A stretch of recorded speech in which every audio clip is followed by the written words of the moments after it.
Hi, this is Ray Giles for the College of Westchester.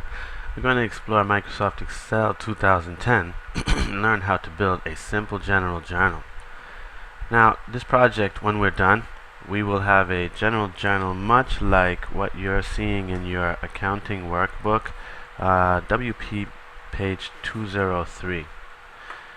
The tools that we're going to need to build this spreadsheet are borders, possibly shading, and the fill series. So what are the steps involved in entering information on the general journal? Well, on the first page you see here the title. What we're going to do is go to cell A1 and type the title for our application.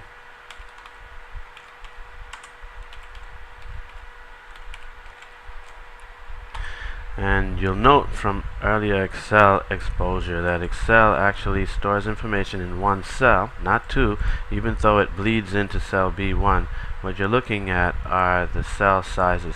You can easily resize your cell, but what we'll do is we'll wait for now and continue to enter data, and then we'll explore formatting techniques. So let's get started entering the data. I'm going to put in cell B2 the word date, as you can see in your spreadsheet on your workbook. On the column in A, we're looking to create a series of 1 through 34. So I'll type a number 1 in cell A3 and a number 2. Now what happens is we want to create a series going down. Rather than type 2 through 34, which we could do, we can easily copy down. What you want to do is actually select your bottom right hand corner of both of your cells selected together, and you hold your mouse button down, copy the series down. What you're observing is Excel creating a fill series, and you'll note I'm pushing it down until I get to 34, and when I see the 34 I release. You actually have a copy of your information going down. Now if you want to take a moment to practice that, we can pause and you can practice that yourself just to get caught up. And I'm going to continue to enter information across now. You see you have the word date. We're going to put description in our next column across, post ref in D2, debit, and credit.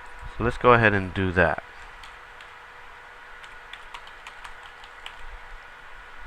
I'm using the left arrow on my keyboard to just tab across. And I'll leave this on one line even though it's on two lines in your book. And you see here I'm just going across.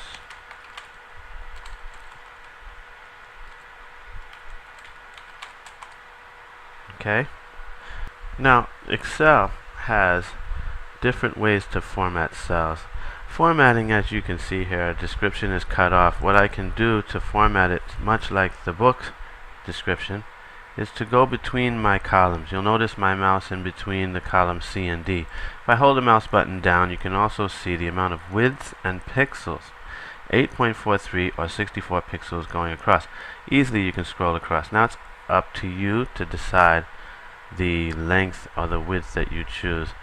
I don't exactly have exact measurements for the book since it's actually on a page, but what you can do is make a reference to maybe more or less the same size. I'm just going across to these columns, spreading them out to go to the edge of the sheet. Now, what we have here is a date, description, post, reference, debit, credit, title. Okay, and even though you cannot see the borders when you are printing, you have your cell divisions here. We want to create borders that would reflect what we have in the book. This requires what we call borders and shading.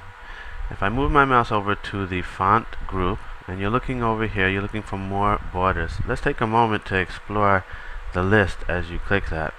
Notice you're clicking on the down arrow and not in the center. That will give you actually a command to issue to create a border. But if you're on the arrow, you're able to get a drop down list. Examine this list for a minute and notice you have different preset borders for your layout. Down here is where we're going to get really specific about the types of borders that we want. More specifically, how to actually draw lines and borders.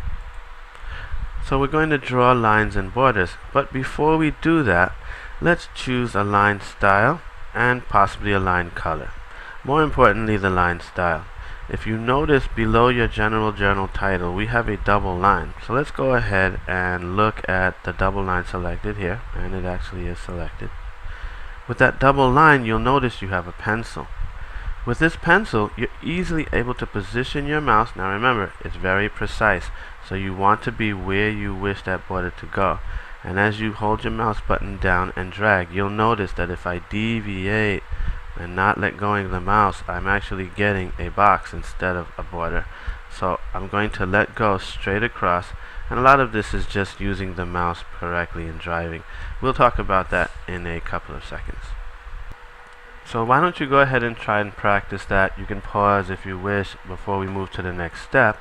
What we're going to do is continue to draw our double lines. Examine on page WP203. Actually, you'll see the border take shape there. I'm going to drag down and create a border from my number 1 to 34 all the way down. Now if you go too far, you might run into some problems, so you just want to scroll to the bottom of the screen and use the scroll wheel on your mouse to scroll up and down. That's what I'm doing here. And you'll see I'm going to put a double line between post ref, debit, and credit. So we'll go really slow here. And drag down. Go back to the top. Again, drag down. And back to the top. Again, drag down. Now this is a manual way of creating borders and shades. You can easily create borders and shades in another way, and we'll explore that right now. Suppose I wanted to create a single line, but I wanted to create that line by dragging. Well, what I want to look at is the kind of lines I can create. You see this right border? When I make a selection of cells, I can click this right border and it will appear. So let's click that right border. Now actually, you know what happened? I created that right border, and you see that appearing on the right hand side. Wherever your selection is at the moment is where that will go. Let me undo that selection up here. I'll make my selection now to cell B, column B. I'm going to go down between column B to my 34. Actually, it's row 36, and I'll create my right border by making a click, since that was preset by dropping down this menu and clicking right border. Do it again, and it actually creates the right border. Notice the right border is a double line. If I want that to change to a single line, I'll have to override that, and let's see if I can get that to actually click and create that single line. No, it doesn't. So you know what we can do is we can go back to our line style, change the line style to a single line, and draw that single line like so. So there's many ways for us to work with borders and shades. As you can see, I'm trying to just emulate what we have here in your textbook. Again, one more single line going down. And there we have a reasonable facsimile of what we have for the comprehensive problem in WP 2003. There are other techniques for shaping your document. For instance, the general journal is centered, merged and centered, so to speak. Let me connect to the merge and center.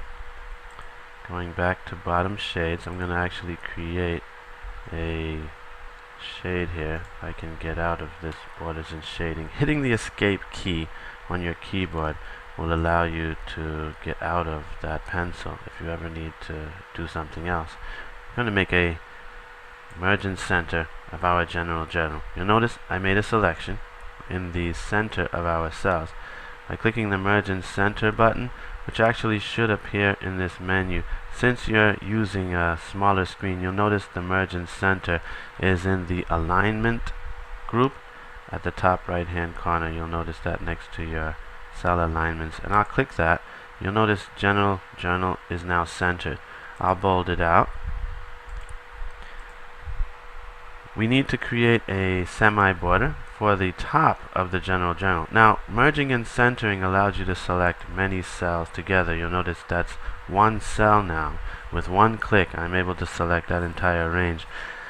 Naturally, I'll go back to my line style and be sure that I have the correct line, which will be this, and I'll create that border. Again, with the pencil, I can drag and draw that general journal border.